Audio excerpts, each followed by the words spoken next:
सभी होम्योपैथिक चिकित्सकों को मेरा हार्दिक अभिनंदन है। आज बोधगया में और बोधगया के ताज दरबार होटल में हेनिमैन जयंती मनाने के लिए हम लोग एक साथ एकत्रित हुए हैं। कुछ बोलने से पहले हमेशा मेरी आदत है कि हम अपने गुरु को जरूर स्मरण करते हैं, जिसके आशीर्वाद से आज हम इस लायक बन चुके हैं, एक सक्षम होम्योपैथ बन चुके हैं। और उन्हीं के आशीर्वाद से मुझे जो ज्ञान प्राप्त हुआ है उसमें हमारे कुछ ही नाम था जो बहुत हमको मदद किए। Doctor B K Bose, doctor Mahendra Singh, doctor S K Dubey, doctor P C Pal, ऐसे बहुत शिक्षक थे जो हमको बहुत कुछ ज्ञान दिए।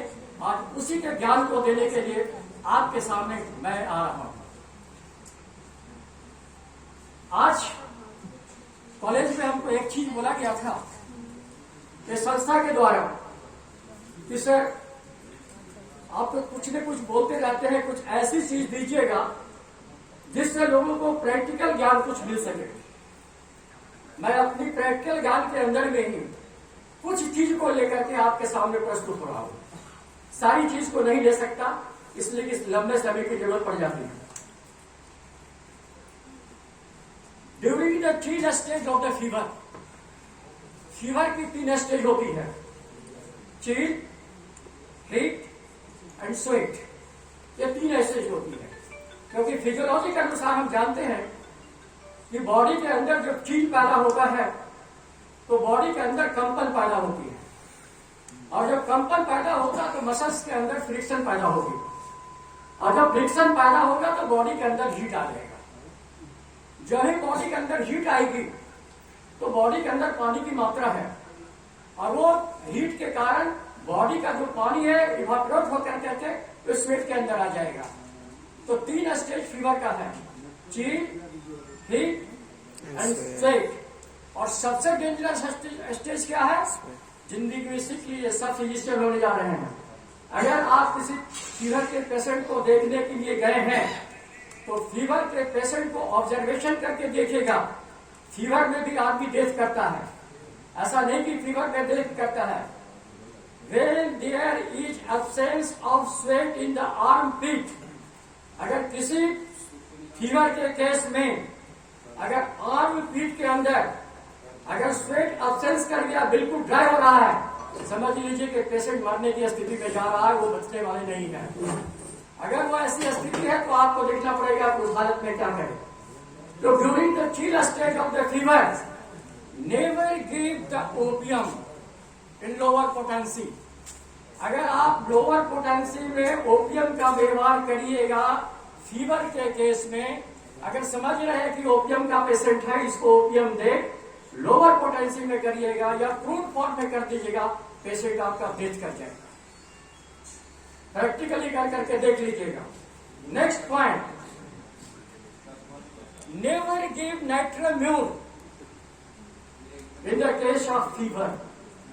जब फीवर कंटिन्यू चल रहा हो, फीवर डाउन होने के बाद आप नाइट्रोम्यून दे सकते हैं, मगर जब फीवर कंटिन्यू चल रहा है उस स्थिति में कभी भी नाइट्रोम्यून को देने का कोशिश न करिएगा। क्यों? वैसी स्थिति में फीवर को जो ब्रेक करने का जो होना चाहिए, जो ब्रेकिंग पावर होना चाहिए, वो ब्रेकिंग करने में बहुत वक्त ले लेगा। ऐसी स्थिति में कभी भी नाइट्रोम्यून का व्यवहार नहीं करिएगा। तीसरा पॉइंट, जिस मेडिसिन के अंदर आप पढ़ते हैं कि इस मेडिसिन का एग्रावेशन टाइम ये है, लाइकोपोडियम का 4 to 8 PM है, आर्सेनिक का 1 to 2 PM है, बेलाडोना का 3 PM है। इस तरह से सारे मेडिसिन हमारे हैं जिसके अंदर टाइम टेबल बना हुआ है। इवन टाइम टेबल के अंदर में मून से रिलेटेड हमारे यहाँ बना हुआ है कि अमावस्या की ये मेडिसिन नहीं देना चाहिए, पूर्णिमा में ये मेडिसिन नहीं देना चाहिए, ये होता है काली रात हो तो ये नहीं देना चाहिए, चांदनी रात हो तो ये नहीं देना चाहिए। ये सारी चीज जो हमारे बुक के अंदर लिखा हुआ है, बिल्कुल माप तौल करके लिखा गया है। अगर देख लीजिएगा, गलती करके देखिएगा तो सामने आपका नतीजा पता चल जाएगा। इसलिए अगर समझते हैं कि लाइकोपोडियम का पेशेंट है, 4 बज गया आपकी घड़ी में, तो 4 से 8 के बीच में कभी नहीं दीजिएगा। अगर समझते हैं कि आर्सेनिक का पेशेंट है तो 1 से 2 के बीच में कभी नहीं दीजिएगा, क्योंकि वो एग्रावेशन टाइम है। उस वक्त में क्या होगा कि आपका पेशेंट का एग्रावेशन जो है, कंप्लेन है, वो बहुत अधिक बढ़ जाएगा और पेशेंट जो है असहनीय स्थिति में चला जाएगा। Next point, when your the case is clear cut indicate कर रहा है कि सिफिलिटिक ग्रुप का मेडिसिन है, सिफिलिटिक ग्रुप का पेशेंट है। अगर वो सिफिलिटिक ग्रुप का पेशेंट मिल रहा हो, सिफिलिटिक ग्रुप आपको माध्यम के अनुसार सोचना पड़ेगा। अगर सिफिलिटिक ग्रुप का मेडिसिन पेशेंट है तो कभी भी उस पेशेंट को सोरिक मेडिसिन नहीं दीजिएगा। अगर सोरिक दीजिएगा तो क्या होगा, उसका कंप्लेन और बढ़ जाएगा। और अगर कंफर्म है, 100% कंफर्म है ये सिफिलिटिक पेशेंट है, तो फेरम ग्रुप का मेडिसिन कभी व्यवहार नहीं करिएगा, क्योंकि फेरम ग्रुप जब करिएगा तो उसको, उस पेशेंट को कुष्ठ होने की संभावना है और उससे कुष्ठ भी हो सकता है, इवेंटली गलत कुष्ठ तक हो सकता है।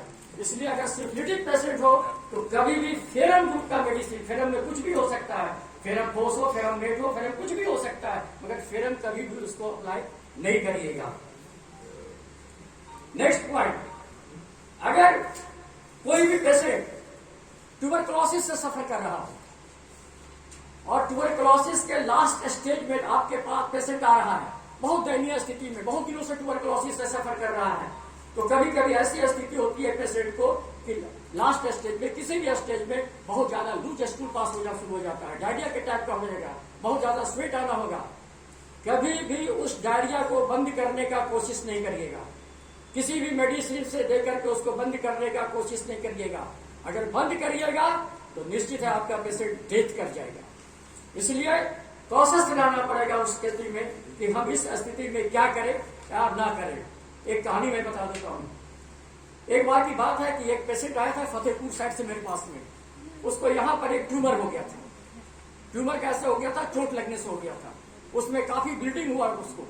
फतेहपुर के डॉक्टर ने क्या किया, नोज में पैक कर दिया, पैक करने के बाद उसको ब्लीडिंग को बंद कर दिया। ब्लीडिंग बंद करने के बाद कुछ दिनों के बाद ये ट्यूमर बन गया यहाँ पर। जब वो लेडीज मेरे पास आई तो हमने उसको कहा क्या कि देखो हम तो मेडिसिन दे रहे हैं, मगर जिस भी स्थिति में कभी भी तुमको ब्लीडिंग स्टार्ट हो जाए तो ब्लीडिंग को बंद करने के लिए कोई दवाई नहीं लेना। उसने गलती क्या किया कि पहला दिन ब्लीडिंग हुआ, दूसरा दिन किसी डॉक्टर के पास चला गया और ब्लीडिंग बंद करना और पेशेंट डेथ कर गया। इसलिए कभी भी ऐसा नहीं सोचिएगा कि हम जो कर रहे हैं वो सप्रेशन कर रहे हैं तो सप्रेशन अच्छी करेंगे। सप्रेशन करने का नतीजा कभी कभी हम गलत भी कर सकते हैं। दूसरी एक छोटी सी कहानी से आपको बता देता हूं।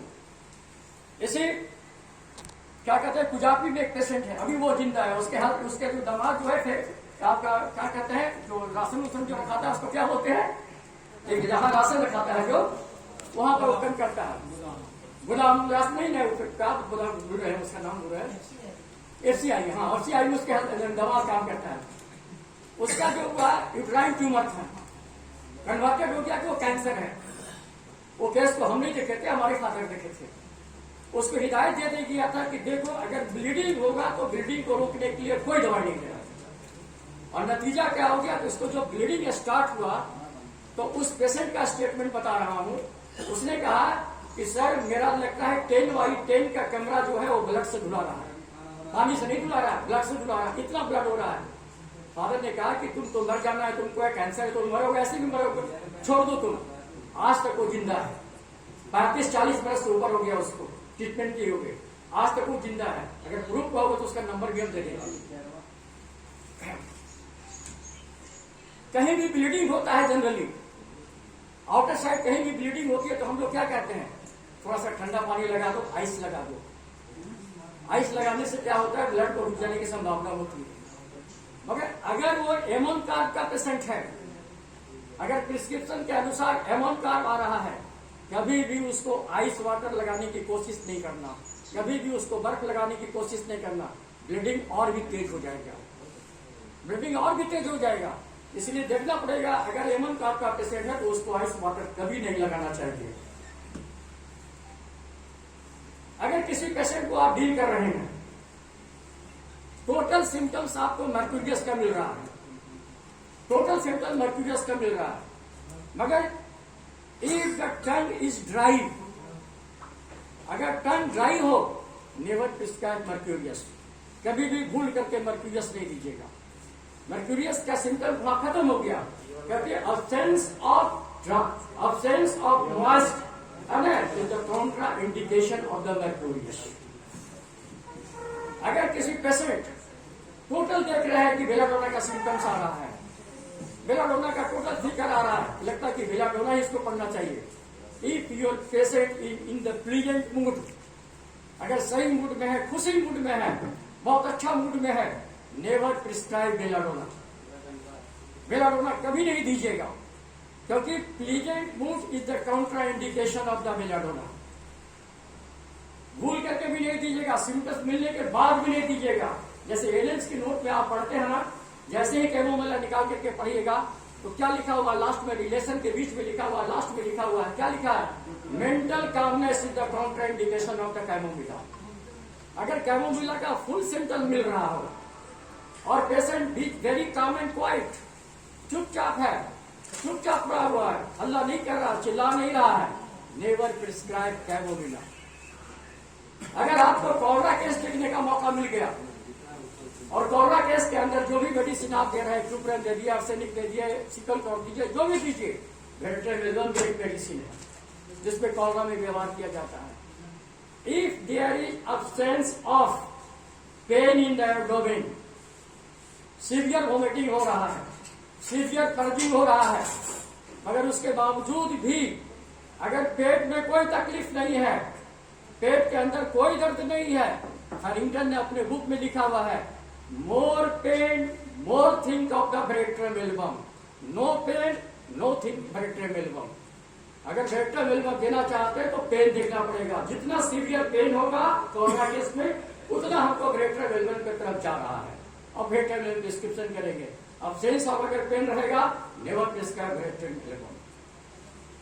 इंजुरी को इसको आपके पास कोई आ गया, इंजुरी में क्या करते हैं जनरली हम लोग, चलो अर्निका खिला दो, अर्निका हम लोग दे देते हैं। अर्निका मेडिसिन भी है कि अर्निका देते हैं। अर्निका क्यों देते हैं पता है? अर्निका जो कहा गया उसको क्या लियोपार्ड वेन बताया गया है, उसका कॉमन नेम है लियोपार्ड वेन। लियो पे एक बाण जो होता है, जिस तरह एक शरीफा होता है उसी तरह के एक फ्रूट्स होती है, उसकी एक क्वालिटी है। हर एक फल को थोड़ा सा चोट लगा दीजिए, जमीन पर गिरा दीजिए, हर फल कुछ दिन के बाद, एक दो दिन के बाद सड़ना शुरू हो जाएगा, except leopard vein. Leopard vein के अंदर ये कैरेक्टर नहीं है, और इसी कारण से हम अर्निका का व्यवहार करते हैं, न कि अर्निका के व्यवहार की चोट के लिए करते हैं। और way there is a sense of soreness in the injury case, अगर इंजुरी है, चोट लगा है, मगर there is no soreness, soreness मतलब दर्द, there is no soreness, never prescribe arnica. Arnica का कभी व्यवहार नहीं करिएगा। Absence of soreness is the contraindication of arnica.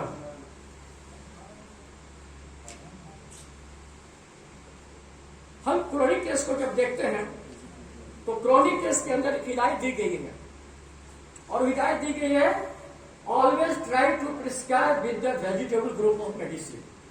किसी भी क्रोनिक केस को पहले मेटल ग्रुप का मेडिसिन देने का कोशिश नहीं करिए, एनिमल ग्रुप का मेडिसिन नहीं दिए, सार्कोस नोजोस कोई नहीं दीजिए।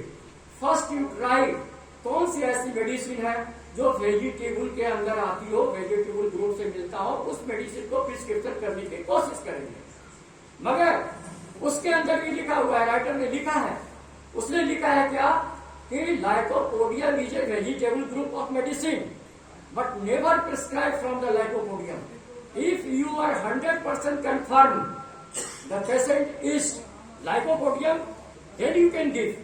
अगर सस्पेक्टेड अगर हो तो कभी भी फर्स्ट स्टेज में, पहली बार में लाइकोपोडियम का भी व्यवहार नहीं करना चाहिए। दूसरी चीज, हम लोग उस पर ध्यान नहीं दे रहे हैं। क्रोनिक केस के अंदर हमेशा एक मार्क करने का कोशिश करिएगा कि हमारा पेशेंट जो है वो चीली पेशेंट है कि हॉट पेशेंट है।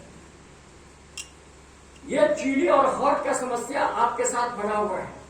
मेटेरिया मेडिका के अंदर भी सारी चीज लिखी हुई है, क्योंकि जिस तरह हमको अगर मालूम हो जाए कि ये पेशेंट चीली पेशेंट है तो हम हॉट ग्रुप के जितनी मेडिसिन है सबको हटा देते हैं, और अगर पता चला गया कि पेशेंट हॉट ग्रुप का है तो हम चिली ग्रुप की जितनी मेडिसिन है सबको हटा देते हैं। हमारा 50% लेवल जो है हमारा बच जाता है। और अगर हॉट ग्रुप का पेशेंट को अगर चिली मेडिसिन दे दें और चिली ग्रुप के पेशेंट को अगर हॉट मेडिसिन दे देंगे तो भी हम सक्सेस नहीं करेंगे। इसलिए आप रखना पड़ेगा कि कौन सा पेशेंट चिली है और कौन सा पेशेंट हॉट है, क्योंकि मेडिका के अंदर सारा चीज लिखा हुआ है, chilly patient and hot patient. Next, जब आप किसी क्रोनिक केस के ट्रीटमेंट करने के लिए जाते हैं तो हमारी आदत क्या है, देखिए बहुत बिल्कुल सही ढंग से बता रहा हूं, अभी आप जाकर के देखिएगा तो मेरे समझ से 90% जो होम्योपैथ डॉक्टर है, 90% they have never keep the case record of the patient. उसके पास कोई केस रिकॉर्ड नहीं है। एक पेपर निकाला, नाम लिखा, मेडिसिन का नाम लिखा, पेशेंट को दे दिया, चला गया पेशेंट लेकर के। तो तुम्हारे पास कुछ नहीं है, तुम इसका केस रिकॉर्ड कुछ नहीं रखो। जब तक तुम क्रोनिक केस के अंदर तुम केस रिकॉर्ड नहीं रखोगे, तुमको क्या पता चलेगा कि हमारा पेशेंट का कौन कौन सा सिम्टम्स था और कौन सिम्टम्स रिमूव हुआ और कौन न्यू सिम्टम्स आया। कहा गया है chronic treatment of the chronic disease means piling of the onion. समझ रहे हो, वो प्याज को छीलना और क्रोनिक डिजीज का ट्रीटमेंट करना एक है। बात समझ में आ रही है? प्याज के एक एक लेयर को जब हटाओगे, एक एक लेयर के हटाना पड़ेगा, क्रोनिक डिजीज के अंदर भी एक एक लेयर को हटाना पड़ता है।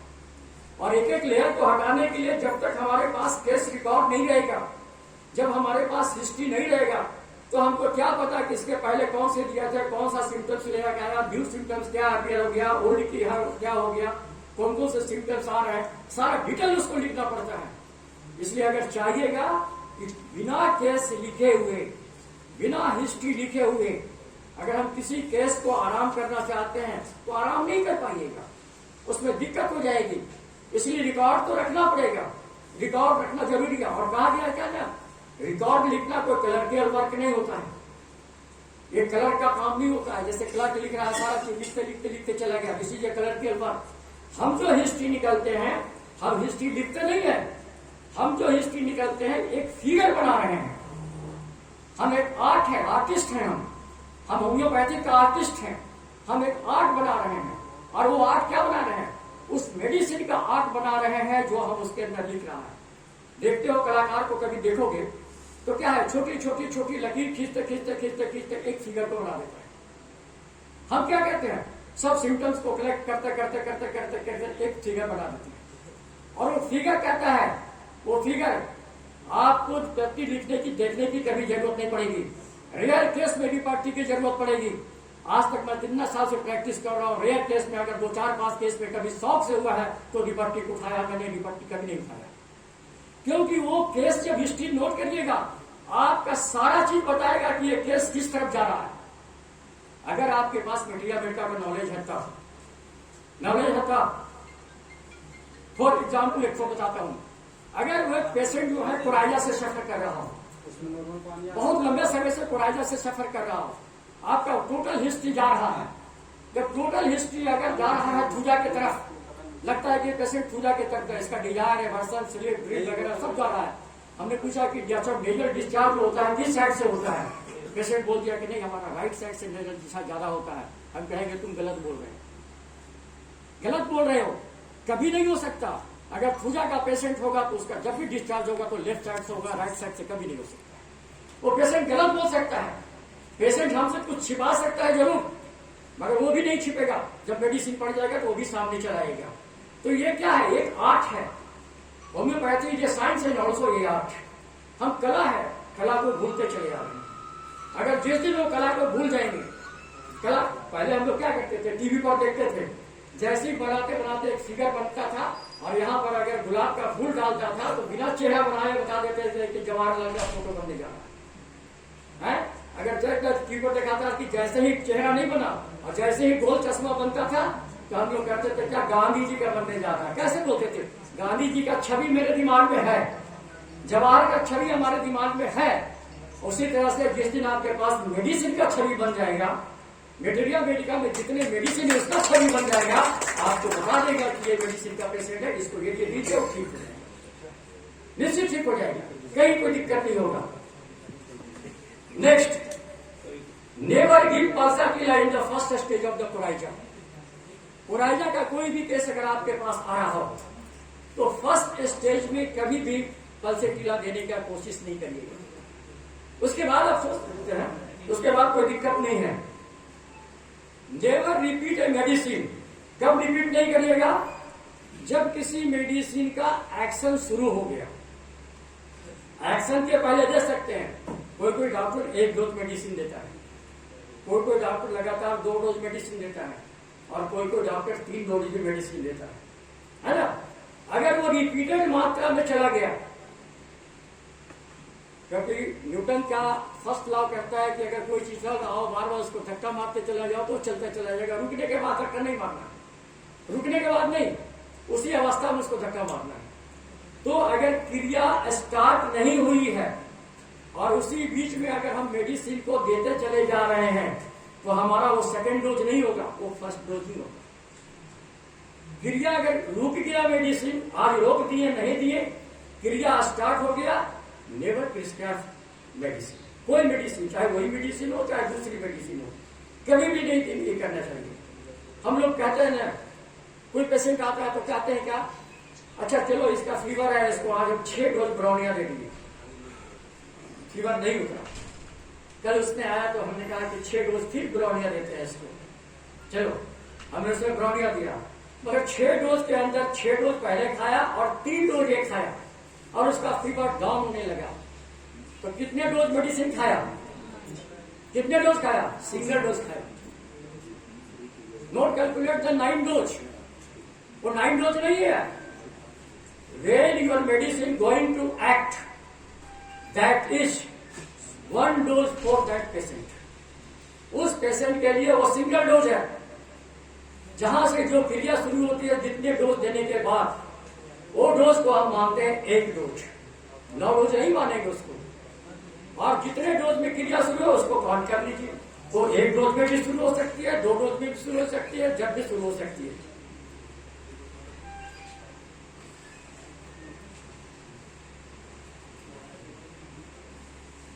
हमेशा कोशिश करिएगा क्रोनिक केस के अंदर में कि जो पेशेंट आपके पास आया है तो कोशिश करिएगा कि उसको मेडिसिन लेने के पहले क्या कंप्लेंट था, मेडिसिन के बाद नहीं। चाहे वो एलोपैथिक मेडिसिन ले, चाहे वो होम्योपैथिक मेडिसिन ले, चाहे किसी तरह का मेडिसिन ले लिया हो, मेडिसिन लेने के पहले उसको क्या कंप्लेंट था, उस वक्त में उसकी जानकारी लो और उसकी हिस्ट्री की छवि बनाओ। क्योंकि मेडिसिन लेने के बाद तो कॉम्प्लिकेटेड हो जाता है, बहुत से साइड इफेक्ट के कारण कुछ सिम्टम्स क्लियर हो जाते हैं। उस सिम्टम्स को नहीं देखना है, हमको देखना है कि मेडिसिन लेने के पहले क्या क्या तकलीफ था और उसके बाद में जो तकलीफ है उसको देख करते हैं। और एक चीज आप ध्यान देना उसके अंदर में, last appearing symptoms is the more important symptom for the selection of the remedy. हमेशा कोशिश करना क्रोनिक केस के अंदर में ड्यूरेशन जरूर लिखने की कोशिश करना। कभी भी एक क्रोनिक केस सिंगल डिजीज लेकर के मेरे पास नहीं आता, वो हमेशा कॉम्प्लिकेटेड डिजीज लेकर के आएगा। कुछ ईयर ट्रबल है, आई ट्रबल है, नोज ट्रबल है, कुछ भी 3-4 तरह का ट्रबल लेकर आएगा। उसका ड्यूरेशन लिखना जरूरी है। और ड्यूरेशन लिखना इसलिए जरूरी है कि हम अगर मेडिसिन देते हैं और मेडिसिन देने के बाद जो क्रिया हो रही है जस्ट रिवर्स, अगर हेरिंग्स लॉ का विपरीत जा रहा है तो पेशेंट अगर खुश भी है तो डॉक्टर को खुश नहीं होना चाहिए। पेशेंट अगर खुश भी है कि पेशेंट दोबारा कि हाँ हमको तो सर बहुत आराम मिल रहा है, मगर प्लीज नहीं होना चाहिए डॉक्टर को, क्योंकि हेरिंग्स लॉ का वो विपरीत केस जा रहा है। हमको मेडिसिन क्रिया करना है under the Hering's law, first come last go. अगर फर्स्ट कम फर्स्ट गो हो गया और पेशेंट को रिलीफ भी मिल रहा है तो खुश नहीं होना। That is the bad case, that the bad condition of the patient. Next, without following the cardinal principle of homeopathy. हमको बताने की कोई जरूरत नहीं है कि कार्डिनल प्रिंसिपल क्या है, सबको जानता होगा, सब लोग पढ़ा होगा। अगर आप कार्डिनल प्रिंसिपल को फॉलो नहीं कर रहे हैं तो कोई दिक्कत हो रहा है तो बोलिए, नहीं हम कर देंगे।